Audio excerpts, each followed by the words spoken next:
साथियों नमस्कार। साथियों जैसा कि आप जानते हो अब जनवरी लगभग 26 जनवरी निकल चुकी है और जो भी किसान साथी मक्का की रोपाई करना चाहते हैं, मक्का की बिजाई करना चाहते हैं, उन किसान साथियों के लिए अब बहुत अच्छा समय है कि अपने खेतों में पलेवा कर दें। जिन भी किसान साथियों के खेतों में पानी की दिक्कत आती है ग्रीष्म ऋतु में, वो किसान भाई मक्का की तरफ रुझान करें तो ज़्यादा अच्छा रहेगा। मक्का में अपेक्षाकृत धान के थोड़े कम पानी की ज़रूरत पड़ती है, वो सब कुछ भली-भाँति आप जानते हैं। साथियों अगर आपको मक्का की बिजाई करना चाहते हैं तो आप अपने खेत में पलेवा प्रारंभ करें। और सबसे अहम बात मैं आपको बता दूं, क्योंकि मक्का की बिजाई करने से पहले आपको 2 से 4 पॉइंटों की बहुत ज़्यादा ज़रूरत पड़ेगी। क्योंकि मक्का में बिजाई करने के समय पर हमें एक दिक्कत सबसे ज़्यादा सामना करना पड़ता है, एक दिक्कत का, कि एक तो पौधे में लगने वाली दीमक और दूसरा पौधे में लगने वाली सुंडी गिडार, है ना? और ये पौधे में अगर हमारी ज़मीन में से एक कीटनाशक से कम हो सकती हैं, तो हमें वो कीटनाशक ज़मीन के अंदर ज़रूर डाल देने चाहिए। दूसरा एक पॉइंट मैं आपको बता दूँ कि मक्का की जब हम रोपाई करते हैं, तो मक्का के पौधे बाहर निकलने के बाद में मक्का के पौधे जब बाहर निकलते हैं, तो उसकी गोब का पत्ता जो है वो पीला निकलता है ना? उसमें भी हमें बहुत ज़्यादा सतर्क रहने की ज़रूरत होती है, क्योंकि मक्का को ग्रीष्म ऋतु वाली को खासकर हमें उस टाइप से पहले से ही लेकर चलना चाहिए ताकि हमारी पैदावार पिटे ना। तो साथियों, यहाँ पर मैं आपको एक कुछ ऐसे पॉइंट बताने जा रहा हूँ, जिसके माध्यम से आप अगर पलेवा से पहले उसका अपने खेत में बुरकाव करके पलेवा करोगे तो आपको गज़ब के रिज़ल्ट मिलेंगे। कैसे? आप अपने खेत में लगभग 10 से 12 किलोग्राम चूना ले लो, 1 एकड़ ज़मीन के लिए, है ना? और उसके साथ में आप सल्फर 5 से 6 किलोग्राम मिक्स कर लो और उसी के साथ में जिंक सल्फेट 5 से 6 किलोग्राम और इसके साथ अगर फेरस सल्फेट भी 5 से 6 किलोग्राम मिक्स कर लेते हो अच्छे से, और 1 बैग यूरिया के साथ में पूरे खेत में बुरकाव कर दो और पानी लगाओ। ये गज़ब का फ़ॉर्मूलेशन है और बहुत गज़ब का काम करता है।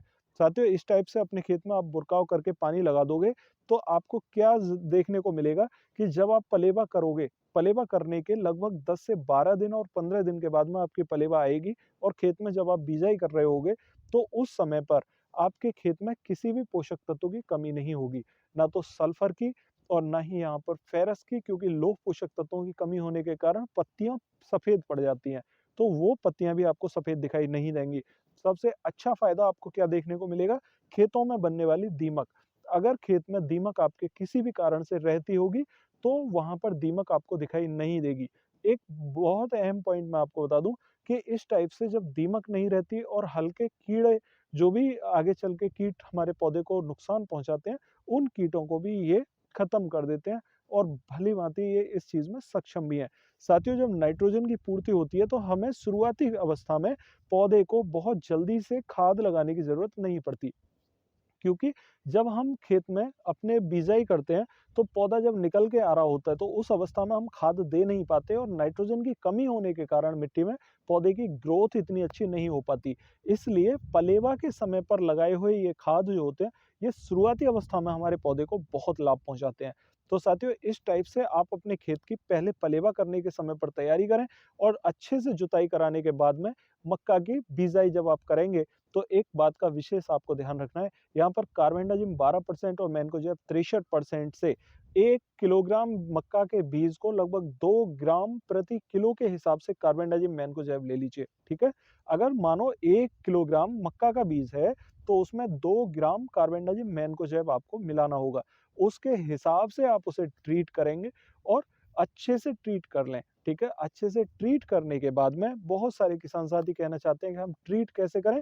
तो देखिए मक्का अगर सपोज़ करो आपको कल बिजाई करनी है, ठीक है? तो आज मक्का को फैला दीजिए और फैलाने के बाद में उसमें हल्के बहुत बारीक पानी के छींटे लगा के आप उस जो आपका कार्बेंडाजिम मैनकोजेब का साल्ट है, उसे अच्छे से कोट कर दीजिए उसके ऊपर। कोट करने के बाद में आप दाने से दाने बिजाई करा दीजिए। खेत में बहुत गज़ब के रिज़ल्ट देखने को मिलेंगे। कुछ किसान साथी कहते हैं कि जो हम कंपनी का बीज लेते हैं हाइब्रिड में, वो तो ऑलरेडी ट्रीट होता है। तो साथियों मैं आपको बता दूँ कि उसमें जो आप ट्रीटमेंट देते हैं, तो वो ट्रीटमेंट आपका बहुत लंबे समय तक रिज़ल्ट रखता है और जो कंपनियाँ पैकिंग करके ट्रीट करके देती हैं, वो कुछ शॉर्ट टर्म के लिए होता है और जब आप पैकेट खोलते हैं तो उसकी गैस लगभग निकल चुकी होती है। इसलिए बढ़िया रहता है कि आप अपने हाथ से ट्रीट करके उसकी और भी लाइफ़ बढ़ा लें, ठीक है? और आपको 50 ग्राम, 100 ग्राम कार्बेंडाजिम मैनकोजेब डालने में कोई दिक्कत नहीं है। जब आप इतना महँगा बीज लेकर आ रहे हो, तो इतनी कार्बेंडाजिम मैनकोजेब लगा सकते हैं। 100 ग्राम प्रति एकड़ के हिसाब से, मानो 1 एकड़ में आप मक्का लगा रहे हो, तो 100 ग्राम कार्बेंडाजिम मैनकोजेब को अच्छे से मक्का पर कोट करो और अच्छे से रोपाई करवाओ, ठीक है? इससे आपको क्या लाभ देखने को मिलेगा? एक तो दाने में बहुत जल्दी से फंगस अट्रैक्ट नहीं करेगी, दूसरे रोग भी नहीं आएँगे, जैसे कि पहले बहुत जल्दी से पौधे में उकटा रोग की समस्या देखने को मिली थी। पिछले साल आपने देखा होगा। गोभ में पनप रही जो सुंडी होती है, उसको भी वो तेज़ी से जल्दी से इतना जल्दी अट्रैक्ट नहीं होने देता और उसका इफ़ेक्ट भी ज़्यादा देखने को नहीं मिलता है। साथियों, एक चीज़ मैं आपको यहाँ पर विशेषकर बता दूँ, जब आप अपनी मक्का की बिजाई करोगे खेत के अंदर, तो बिजाई करते समय खेत में आप जो यूरिया खाद और डीएपी डालोगे, इसमें आपको यूरिया बहुत ज़्यादा लगाने की ज़रूरत नहीं पड़ेगी। मात्र आप 1 बैग डीएपी ले लोगे। 1 बैग डीएपी के साथ में आप दूसरा क्या साल्ट डालोगे? यहाँ पर आपको फर्टेरा लेना है। फटेरा क्यों? क्योंकि वो मिट्टी के अंदर पड़ने वाला कीटनाशक है, ठीक है? साथियों, उसे डीएपी के साथ में आप मिक्स कर लो 1 बैग फटेरा को, या रीजेंट आप ले सकते हो। रीजेंट के 2 थैले आप ज़रूर डालें। ये आपसे मैं फाइनली कह रहा हूँ कि एक कीटनाशक, एक हैवी कीटनाशक आप डीएपी के साथ में मिला के अपने खेत में डालें और खेत में डालने के बाद तब मक्का के बीजों की रोपाई करें। इससे आपको क्या लाभ देखने को मिलेगा कि जो कीट आपका पौधे की जड़ों से बहुत जल्दी से अट्रैक्ट हो जाता है, वो नहीं होगा, क्योंकि पौधे में कीटनाशक ऑलरेडी रहेगा और वो कीट को तेज़ी से अट्रैक्ट नहीं होने देगा। साथियों, इससे आपको गज़ब के फ़ायदे देखने को मिलेंगे, क्योंकि मिट्टी के अंदर पड़े हुए जो कीटनाशक होंगे, वो आपको ज़्यादा लंबे समय तक रिज़ल्ट देंगे। एक और पॉइंट मैं आपको बता दूँ कि एक तो मैंने बताया फटेरा, दूसरा पॉइंट बताया आपको रीजेंट, तीसरा पॉइंट मैं आपको बता दूँ कि थाइमोथॉक्सम और इमीडा, ठीक है? थाइमोथॉक्सम और इमीडा, ये बहुत गज़ब के कीटनाशक हैं और मिट्टी में बहुत काम करते हैं। 250 एमएल थाइमोथॉक्सम और 250 ग्राम थाइमोथॉक्सम और 250 एमएल इमीडा, इन दोनों को मिक्स कर लो अच्छे से और डीएपी पर कोट करके अपने खेत में बुरकाव कर दो। इससे बहुत बढ़िया रिज़ल्ट मिलेंगे साथियों। क्यों? क्योंकि ये बहुत अच्छे कीटनाशक हैं और मिट्टी के अंदर रहते हैं, पौधे को बहुत लाभ पहुँचाते हैं। तो इन तीनों में से कोई एक सॉल्यूशन आप ले सकते हो। या तो आप रीजेंट ले लो, या फिर आप यहाँ पर फटेरा ले सकते हो, या फिर आप थाइमोथॉक्सम और इमीडा ले सकते हो। थाइमोथॉक्सम की जगह आप लैम्ब्डा प्लस इमीडा भी कर सकते हो। लैम्ब्डा 250 एमएल और 250 एमएल इमीडा, ठीक है? इन दोनों को मिलाकर भी डीएपी पर कोट करके आप अपने खेत में बुरकाव करके तब मक्का की सोइंग करा सकते हो।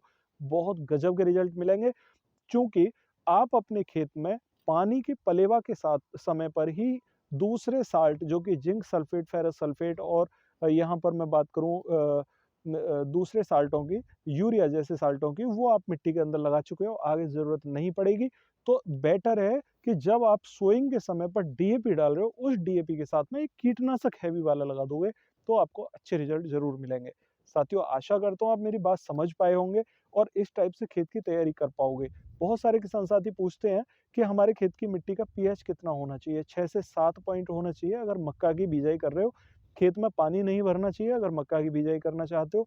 मिट्टी जितनी हल्की होगी उतनी बेहतर रहेगी अगर मक्का की बिजाई कर रहे हो। अगर साथियों, यहाँ पर आप खल, सरसों की खल 20 किलोग्राम प्रति एकड़ के हिसाब से बुरकाव के माध्यम से लगा दोगे, तो आपको और भी अच्छे रिजल्ट देखने को मिलेंगे। आशा करता हूँ आप मेरी बात समझ पाए होंगे। फिर भी अगर आपकी कोई क्वेरी हो तो कमेंट बॉक्स में ज़रूर पूछिए। अगर चैनल पर नए आए हैं तो चैनल को सब्सक्राइब ज़रूर कर लें, ताकि नई वीडियो का नोटिफिकेशन आपको सबसे पहले मिल सके। मिलते हैं फिर अगली वीडियो में, तब तक के लिए नमस्कार किसान साथियों।